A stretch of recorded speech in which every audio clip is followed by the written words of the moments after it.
Good morning, everyone.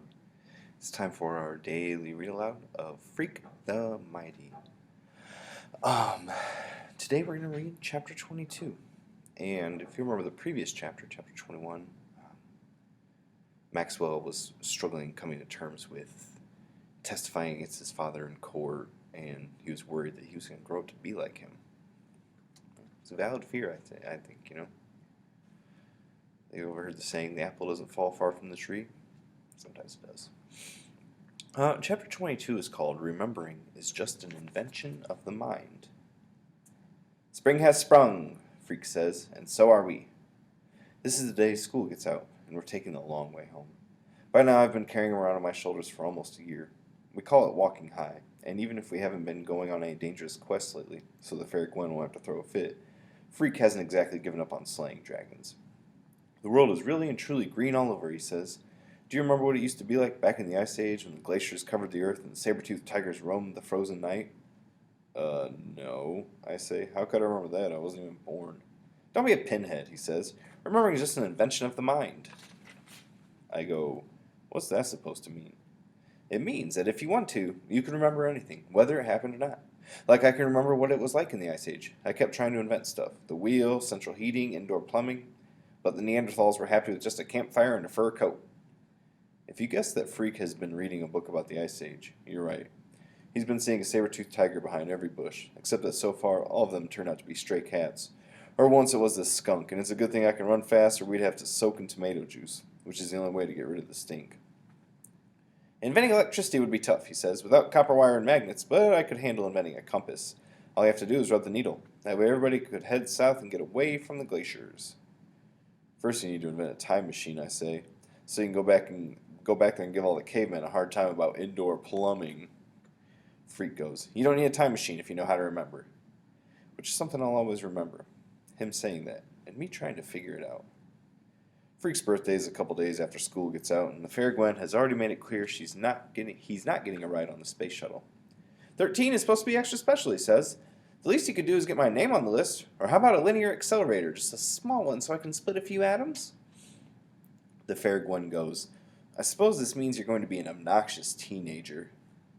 The deal is, this is really 2 birthdays for the price of 1, because Freak the Mighty is almost a year old.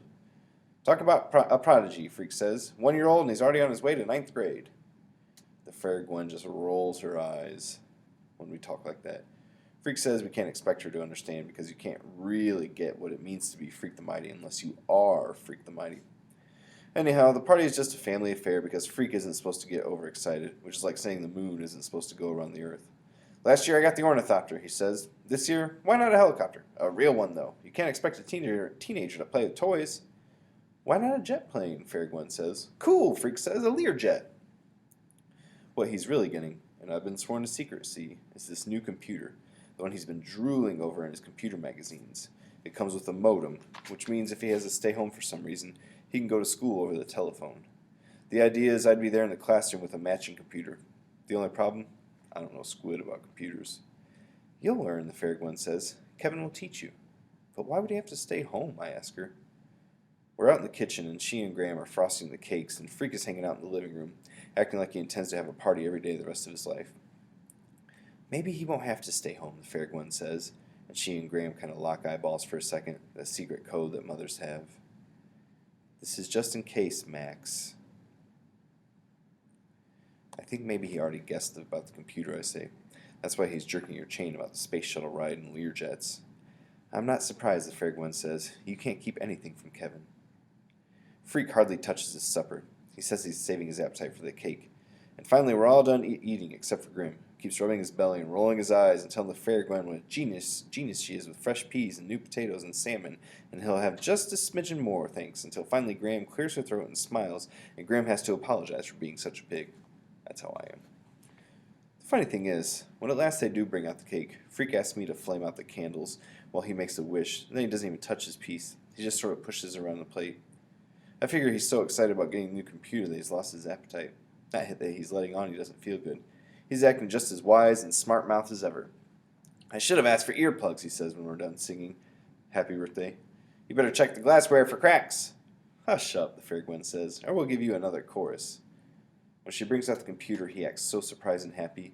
Maybe he really is surprised. Right away, he wants to turn it on and show off what a brain he is, and because it's his birthday, we all have to sit there and admire him and go, amazing and fantastic, and Kevin, how did you know that, and so on. He's showing Grim how to play 3D chess, and just watching that makes me dizzy. So after a while, I go out to the kitchen to help clean up, which is something I'm good at. Maxwell never breaks a dish, Graham is saying. He's very sure-handed for someone so large. We're almost done putting stuff away and wiping the counter when Grim shouts from the other room. All he says is, Kevin! But we can tell right away that something is wrong. We run in and Freak is leaning back in the chair, making this wheezing sound, panting real fast, and his eyelids are flickering. He's having a seizure, Grim says. Call an ambulance. The fair Gwen is already on the phone. I run out in the street and start waving my arms and jumping up and down so they'll know where to stop. And I keep running back in the house to check on things. But the fair Gwen says there's nothing we can do except wait. Oh, I'm going to start crying. Book's a tearjerker. An emotional roller coaster. Please check the Seesaw activity to see what you need to do to respond to the prompts.